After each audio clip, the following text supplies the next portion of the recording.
सलाम मेरे अजीज पंखो। जिनबू स्टोरीज के 20वें एपिसोड के साथ मैं हाजिर हूँ। अबे 20 एपिसोड बना चुकी हूँ मैं, 20 वीडियोस। ओफ, अगर नहीं देखी हुई तो वापस जाके देखो। आज की वीडियो में भी कहानियां बहुत अच्छी हैं और मुझे इस बार इंडिया से बहुत सारी ईमेल्स आई हैं और ये बहुत इंटरेस्टिंग कहानियां हैं। और मैंने इन स्टोरीज में किसी का भी नाम मेंशन नहीं किया क्योंकि हर कोई कहता है कि हमारा नाम मेंशन नहीं करना, तो मैंने सबके ही सेंसर कर दी हैं। तो चलो भाई, लाइट्स ऑफ करो, स्नैक्स लेके बैठो और हम शुरू करते हैं। पहली ईमेल हमें इंडिया से आई है और ये कहती है कि हेलो सना दीदी, सलाम आपको फ्रॉम इंडिया। ये जो कहानी आपको सुनाने जा रही हूँ वो मेरी कजन के दादा की है, यानी मेरी मौसी खाला के ससुर। काफी पुरानी बात है, जब वो जवान हुआ करते थे वो एक डॉक्टर भी थे, लेकिन वो जानवरों के डॉक्टर थे। ये कहानी खुद मेरी मौसी मतलब मेरी खाला ने हमें सुनाई है। एक रात काफी बारिश का वक्त था, दादा घर पर ही थे।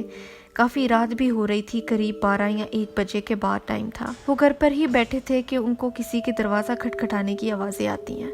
वो जाकर बाहर निकल कर देखते हैं तो एक आदमी था जो कि उनसे रोते रोते कहता है कि डॉक्टर साहब, मेरी गाय की तबीयत बहुत ख़राब हो गई है, प्लीज़ आकर उसको ठीक कर दें। मेरा घर उसी के सहारे चलता है।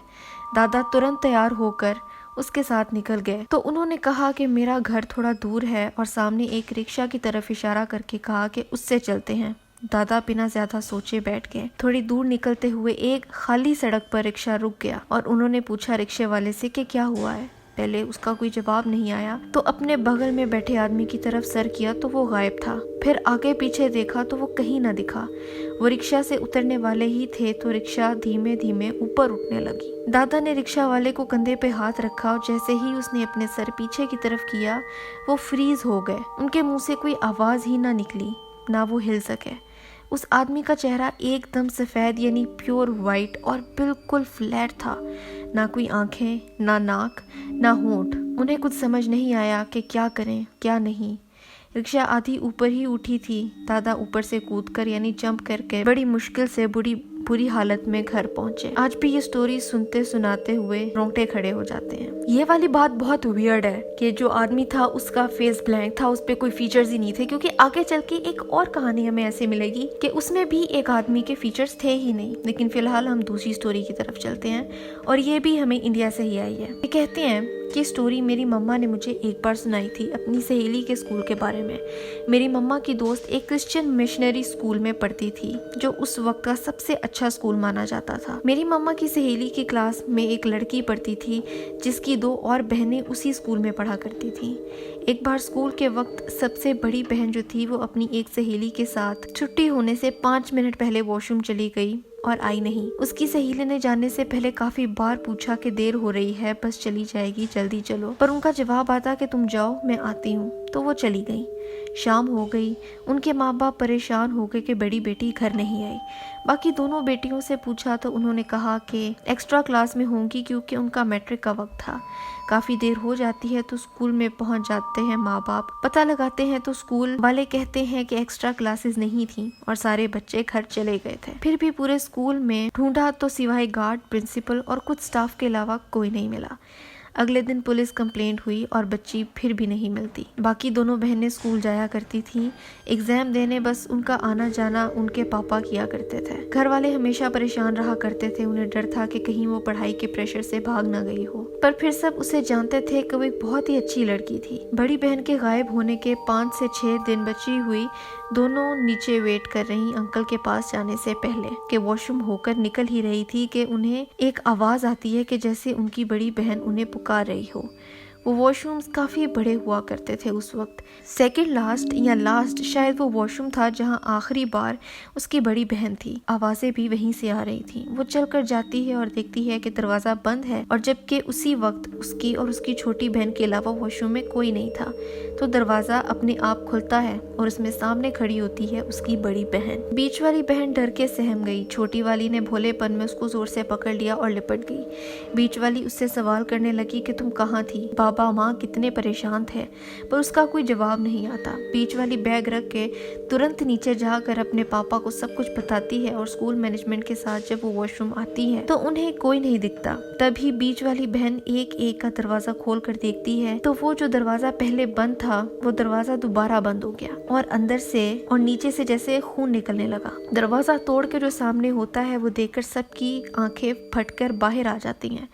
दोनों बहनों की डेड बॉडीज वहां पर खून से लिपट कर पड़ी होती हैं। सारे क्लीनिंग स्टाफ सब ने जवाब दिया कि कल से लेकर आज सुबह तक वॉशरूम 3-4 बार से ज्यादा ही साफ हो चुका है और उन्होंने किसी को वहां नहीं देखा था। पूरा वॉशरूम खाली था। बीच वाली बहन भी होश हो जाती है और वो काफी दिन हॉस्पिटल में शॉक में रहती है। जब पोस्टमार्टम की रिपोर्ट आती है तो सबका शरीर ठंडा हो जाता है ये सुनकर कि जिस दिन बड़ी वाली लापता हुई थी, मौत उसकी उसी दिन हो गई थी। उसके बाद से उनके घर में कुछ ठीक नहीं रहा। जब बीच वाली बहन ठीक हुई तब वो अक्सर अपनी छोटी बहन के खिलौने इधर उधर देखती या फिर दुपट्टों का जल जाना देखती। ये सिलसिला चलता रहा पर वो किसी से नहीं कहती थी क्योंकि घर में सबकी तबीयत ऐसे ही खराब रहने लगी थी। एक दिन उनके माँ बाप बाहर गए और जब वापस आए तो देखा पंखे से लटक कर अपनी बड़ी बहन को दुपट्टे से खुदकुशी कर ली थी उसने। तलमों से खून बूंद बूंद गिरता हुआ धीमे धीमे पूरा परिवार खत्म हो गया उनका। ये स्टोरी यहीं पर खत्म होती है। इसमें 2 बहनें मारी तो गई हैं लेकिन इसमें जिन भूत टाइप कोई चीज मुझे नजर नहीं है, लेकिन स्टोरी इंटरेस्टिंग थी तो मैंने यहाँ पे लगा दी। अगली ईमेल की तरफ चलते हैं। ये कहते हैं कि आज से 7 साल पहले की बात है। तब मैं 9th क्लास में थी और साइंस एकेडमी में पढ़ती थी। एक दिन जब मैं एकेडमी से वापस आई तो अम्मी एक साइड पर सर झुका के बैठी हुई थी और दूसरी साइड पर चाचू और दादी अम्मी परेशान हैरान बैठे हुए थे। मैं बात पूछने के लिए अम्मी की तरफ बढ़ी तो चाचू और दादी ने ऊंची आवाज में मुझे अपनी तरफ बुलाया। मैं डर के उनके पास गई तो दादी अम्मी ने बताया कि तुम्हारी अम्मी में कोई चुड़ैल आ गई है। मैं बहुत डर गई। थोड़ी देर बाद जब अम्मी नॉर्मल हुई तो उन्होंने मुझे बताया कि जब तुम्हारा छोटा भाई, जो कि मुझसे 3 साल छोटा है, पैदा हुआ तो मेरे साथ बहुत अजीब अजीब बातें होना शुरू हो गई।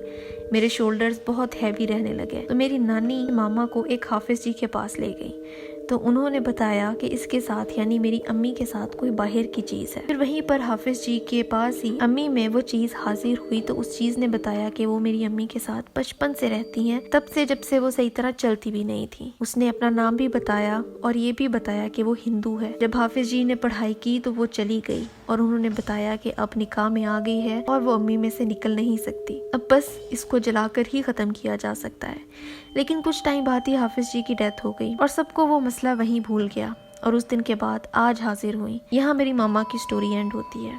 अब नेक्स्ट, आज इस बात को तकरीबन 7 साल हो चुके हैं और हम अम्मी को बहुत सी जगहों पर लेकर गए हैं लेकिन वो चीज़ अम्मी को नहीं छोड़ती। वो हम तीनों बहन भाइयों को अपनी औलाद कहती हैं और मेरे पापा को अपना शौहर कहती है। और कितनी बार इस दौरान अम्मी में हाजिर हुई। एक दफ़ा जब पापा ने उस चीज़ को मुसलमान होने की दावत दी तो उसने कहा कि मेरे ख़ानदान वाले मुझे मुसलमान नहीं होने देते। वो चीज़ अक्सर हम सब बहन भाइयों, मेरे पापा और मेरी अम्मी को तंग करती है। हम लोग ज़्यादातर बीमार ही रहते हैं और जब भी अम्मी से किसी बात पर जिद करते हैं और वो चीज़ अम्मी में हाजिर हो के कहती है कि तुम लोग मुझे मज़ीद तंग किया तो मैं तुम लोगों के साथ बहुत बुरा करूँगी। अम्मी ज़्यादातर गुस्से में रहती हैं और बैठे बैठे सो जाती हैं। इसी वजह से घर में लड़ाइयाँ भी होती हैं। मुझे उम्मीद है अल्लाह की ज़ात से कि वो हमारे हक में बेहतर करेगा। आप भी दुआ करना कि मेरी अम्मी ठीक हो जाए। अल्लाह आपकी अम्मी को सेहत दे और आपके हालात बहुत अच्छे करे। I hope everything gets better soon. चलते हैं अगली ईमेल की तरफ। ये कहते हैं कि मैं अपना नाम नहीं बताऊंगी। मैं सबके साथ अपनी एक बिल्कुल रीसेंट एक्सपीरियंस शेयर करना चाहती हूँ। पहले मैं बताती चलूँ कि हम जिस घर में मैं रह रही हूँ जो इस्लामाबाद में है, वहाँ पर काफ़ी सालों से जब से बना है तब से पैरानॉर्मल एक्टिविटीज़ चलती आ रही हैं। हमारे घर के बिल्कुल साथ ही एक कब्रिस्तान भी है, मगर ये बिल्कुल गलत है कि जिन्हों का कोई इनसे रिलेशन हो। ये सब झूठ है। ये सब झूठ है जो हम देखते और सुनते आ रहे हैं कि कब्रिस्तान में कोई जिन भूत होते हैं। एनीवेज, हमारे घर में शुरू से ही पैरानॉर्मल एक्सपीरियंसेस होते रहे हैं जब से घर बना है। जैसे कि रात में सीढ़ियाँ चढ़ते उतरने की आवाज़, ऊपर वाले पोर्शन में से अलमारियाँ और दरवाजों के खुलने और जोर से बंद होने की आवाज़ें। जब जाके देखें तो कुछ भी नहीं होता। इसी तरह कभी कभी तो किसी को किसी और कमरे में जाते देखा और जब उस कमरे में जाया जाए तो कोई भी मौजूद ना हो, या फिर चूड़ियाँ और पायलों की आवाज़। ज़्यादातर हमारे ऊपर वाले पोर्शन में ही होता है जहाँ मेरा कमरा है।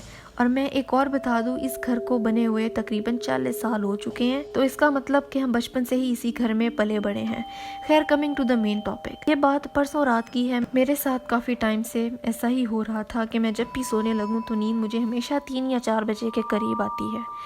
इसी तरह परसों रात मेरे साथ भी यही हुआ। मैं अपने पेपर की तैयारी करके 12 बजे बेड पर लेट गई थी। करवटें बदलते बदलते मुझे 1 से 2 से 3 बज गए, मगर मुझे नींद नहीं आई। अब रात के वक्त मुझे हमेशा ऐसा महसूस होता है कि कोई मेरे कमरे में आता है। कुछ आवाज़ें भी आती हैं, जैसे अलमारी पर किसी ने बहुत बार नॉक किया हो या AC पर। अब बात यह है कि मैं अपना कमरा पूरा बंद करती हूँ सोने से पहले, तो कोई मेरे कमरे में आए तो दरवाजा खुलने की आवाज आएगी। मुझे जब आवाज आई तो मैंने इग्नोर किया कि वैसे ही आवाज आई है। फिर मुझे ऐसा लगा जैसे मेरे बेड की राइट साइड पे कोई खड़ा हुआ है। मैंने उस तरफ देखे बगैर अपना फोन उठाया और उसको इस्तेमाल करने लग गई। फिर मुझे ऐसा महसूस होने लगा कि जैसे वो मेरी तरफ आगे झुक गया है और मुझे देख रहा है।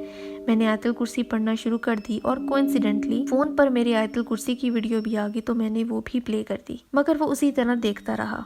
फिर वो सीधा खड़ा हो गया। मैंने फिर ये देखने के लिए मेरा वहम भी तो हो सकता है उसकी तरफ मुस्कुराते हुए देखा और वापस अपने फोन पर लग गई। इट टर्न्ड आउट कि वो मेरा वहम बिल्कुल भी नहीं था, बल्कि वो एक चीज थी जिसका पूरा जिस्म काला और लंबा था और पेपर व्हाइट फेस कलर था, जिस पर कोई आंखें नहीं थी, कोई नाक और कोई मुंह नहीं था। मुझे बड़ा अजीब लगा कि मुझे डर बिल्कुल भी ना लगे, जैसे I am used to it. फिर वो चीज़ चलते चलते मेरे बेड के राइट कॉर्नर में आकर मेरी तरफ देखते हुए आगे झुक गई। थोड़ी देर तक देखने के बाद वो मेरी साइड पर आकर खड़ा हो गया और आगे की तरफ झुक गया और मुझे देखता गया। मैं फिर उसको आगे इग्नोर करती रही क्योंकि मुझ में उठने की हिम्मत नहीं हो रही थी, मगर एट द सेम टाइम डर भी नहीं लग रहा था। वो थोड़ी देर तक मेरी तरफ देखता रहा और फिर सीधा होकर कमरे से बाहर चला गया। खैर अगले दिन मैंने मामा को बताया तो वो भी मेरी बात का यकीन नहीं कर रही थी, मगर फिर मैंने बाबा को बताया तो उन्होंने अगले दिन मुझे और मेरे कमरे पर दम कर दिया। अभी तो कुछ नहीं हुआ, मगर आगे भी अल्लाह हमें अपनी हिफाजत में रखे, आमीन। वैसे बड़ी वियर्ड बात है कि आपने उसको देखा, उसने आपको देखा, आपने उसको देखा, उसने आपको देखा। काफी देर तक ये होता रहा ना वैसे, और आपको डर भी नहीं लगा। बड़ी बहादुर हैं आप वैसे। खैर हम चलते हैं अगली स्टोरी की तरफ। ये कहती हैं कि मैं आज आपको जो स्टोरी शेयर करना चाहती हूँ वो ये है कि 2007 का वाकया है। मेरी सेकंड लास्ट सिस्टर पैदा होने वाली थी जब मेरी मामा पर किसी ने काला जादू करा दिया था। एक दिन मामा, डैड, मेरी ट्विन सिस्टर और मैं मार्केट गए हुए थे। हम जब वहाँ से आए तो रूम का गेट ओपन किया तो अचानक मेरे डैड ने और मेरे मामा ने देखा कि सारे रूम्स में खून के कतरे थे, दीवारों पर और बेडशीट्स पर, फर्नीचर पर। वो काफ़ी परेशान हुए और फादर के पास उस बेडशीट को चर्च ले गए तो उन्होंने बताया कि आप पर किसी ने काला इल्म किया हुआ है। फिर उन्होंने दुआएं वगैरह की और काफ़ी दिन तक मामा को परेशान करती रही वो चीज़।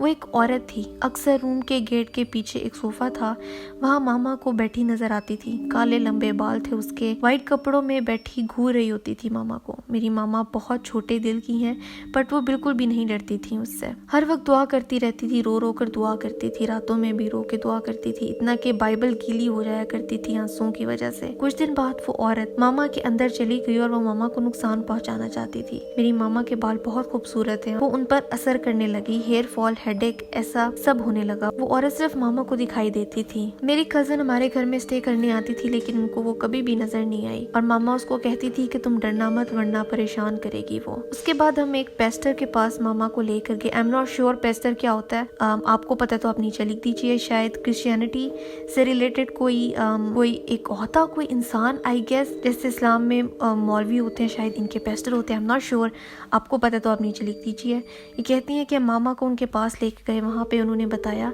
कि जब भी बालों में कंघी करो तो वॉशरूम में जाके करो और एक भी बाल बाहर ना आए, और जो बाल गिरे उनको नाली में फेंक दो। और फिर ये करना शुरू किया तो बालों का मसला ख़त्म हो गया। वो औरत मामा को काफ़ी तंग किया करती थी, उनकी हालत भी नाजुक सी थी, बहुत अजीब सा हाल हो गया था उनका। देन पेस्टर्स से काफ़ी दुआएं वगैरह करवाई तो उसके बाद वो हमारे घर से बहुत बुरा काला कुत्ता बनकर चली गई। हमारी गली में उस टाइम कोई कुत्ता नहीं हुआ करता था, लेकिन वो बहुत बड़ा कुत्ता बन के गई थी। मेरे ताया और ताई ने उसको सीढ़ियों से उतरते देखा, वो काफ़ी डर गए थे। वो कुत्ता अचानक गायब हो गया। फिर उसके बाद कोई ऐसा मसला नहीं हुआ। और फिर मेरी सिस्टर की पैदाइश हुई, उसके आते ही घर में काफ़ी अच्छा माहौल हो गया था। खुदा ने काफ़ी नेमतों से नवाजा हमें। और फिर कुछ सालों के बाद हमें किसी ने बताया कि जिसने भी आप पे काला इल्म किया था उनका बस यही मकसद था कि इनकी औलाद आगे ना बढ़े। हम 2 बहनें और 1 भाई थे, बस 1 भाई की और ख्वाहिश थी, बट हमारे घर बहन पैदा हुई। हमने खुदा का शुक्र अदा किया, बेशक उसने औलाद से नवाजा है। और जादू करने वाले का मुंह काला हुआ। अब ये आपको कैसे पता कि उसका मुंह काला हुआ? क्या उसके साथ भी कुछ हुआ? आपको पता चला आप किसने करवाया था? ये डिटेल आपने नहीं दी, लेकिन खैर आई hope everything is okay with you now. चलते हैं जी अपनी लास्ट स्टोरी की तरफ। ये बहुत शॉर्ट है लेकिन इसके साथ एक तस्वीर भी है। इन्होंने अपना नाम बताने से मना किया और ये कहते हैं कि ईमेल में सिडनी से लिख रहा हूँ, काइंडली मेरा नाम ना बोलिएगा। ये कहानी जो सुनाने जा रहा हूँ मेरे दोस्त के साथ हुई है। यहाँ पे सिडनी में एक रोड है जिसका नाम वेकहर्स्ट पार्कवे रोड है, जो कि कहा जाता है कि हॉन्टेड रोड है। यहाँ सुना गया कि रात के वक्त कभी कभार काफी लोगों ने अपने रेयर मिरर से पिछली सीट पर कोई औरत बैठी देखी, जिसकी वजह से डरकर बहुत सारे हादसा हुए हैं यहाँ पे। ऐसा ही मेरे दोस्त के साथ हुआ। वो रात को तकरीबन 2 बजे के करीब उसी रोड से गुजर रहा था। उसने पिछले मिरर में देखा तो उसे कोई बैठा हुआ था। पहले उसने इतना गौर नहीं किया, मगर दोबारा जब उसने देखा तो वो कोई व्हाइट कलर का फेस था। मगर जैसे तैसे करके मेरा दोस्त घबराया नहीं, उसने आयतुल कुर्सी पढ़ना शुरू कर दी और गाड़ी साइड पर लगा दी ताकि एक्सीडेंट ना हो। मगर जैसे तैसे हिम्मत करके वो गाड़ी में बैठा रहा, मगर उस चीज ने उसे कोई नुकसान नहीं पहुंचाया। और फिर उसने हिम्मत करके एक पिक्चर भी ले ली, जो कि मैं सेंड कर रहा हूँ। अब आप खुद फैसला करें कि ये क्या चीज है। और अगेन मैं बता रहा हूँ कि मेरे साथ नहीं, मेरे दोस्त के साथ वाकया हुआ है। और दूसरा जिसको इस कहानी पर शक है वो खुद वेकहर्स्ट पार्कवे रोड सिडनी का बायो पढ़ ले। तो ये तस्वीर जी मैंने लगा दी है। इनको अपनी गाड़ी के मिरर में ये औरत बैठी हुई नजर आई। तुम लोग बताओ कि तुम लोग को क्या लगता है, ये गूगल से इमेज लिया गया या वाकई में है? मुझे नीचे कमेंट्स में लिखो। आज की भाई ये कहानियाँ थी, मेरा गला खुश्क हो चुका है और इसलिए इस वीडियो को तुम लोगों ने लाइक करना है और इसको शेयर करना है। और अगर तुम्हारे पास कोई स्टोरी है, कोई वीडियो है, कोई इमेज है, तो वो मुझे तुम लोग यहाँ पे ईमेल करो। मुझे इंस्टाग्राम पर मैसेजेस मत किया करो, तो मुझे ईमेल करो। और आज के लिए बस इतना ही था। मेरी लास्ट वीडियो ये रही। यहाँ देखो, सब्सक्राइब यहाँ करो। मेरा दूसरा चैनल है गोल रोटी, उसको भी सब्सक्राइब करो। अगली वीडियो कौन सी होनी चाहिए मुझे ये भी बताओ। और मैं मिलती हूँ तुमसे अगली वीडियो में एक नए टॉपिक के साथ।